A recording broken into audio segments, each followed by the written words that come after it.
নমস্কাৰ আৰু এযোৰ ধুনীয়া কাপোৰ আনিছো আপোনালোকৰ কাৰণে এযোৰ আপোনালোকে ভাল পাব চাগে পিয়ৰ টছত পিয়ৰ এৰি কাম কৰা হৈছে আৰু এৰি ৰেডেৰিৰ কাম কৰা ঘনকে বুটাখিনি আছে চাব আৰু ইয়াৰ পিয়ৰ ঘিচা আছে ইয়াৰ মাজত মিনাত আছে মিনাটো আপোনাৰ মেৰুনত আছে ডিজাইন এই ধৰণৰ হ'ব নেকে কৰা আছে এযোৰ আপোনাৰ পিয়ৰ একফালে পিয়ৰ টছ আছে একফালে পিয়ৰ এৰি আছে এই ধৰণৰ এযোৰ ধুনীয়া কাপোৰ আৰু ইয়াৰ আপোনাৰ এখন মেখেলা চাব এই ধৰণৰ এনেকুৱা আৰু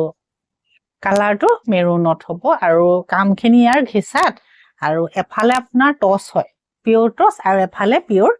এৰি আছে আৰু কাপোৰযোৰ ধুনীয়া হয় আৰু আছে বহুত যেহেতু আপোনালোকে পিন্ধি ধুবও পাৰিব একো নহয় খুব সুন্দৰ কাপোৰ হয় তাত ওলাই আছে এখন মেখেলা আৰু এইখন আপোনাৰ চাদৰ হয় চাব চাদৰ আৰু এখন মেখেলা আপোনালোকে ইচ্ছা কৰিলে কাপোৰযোৰ ল'ব পাৰিব নমস্কাৰ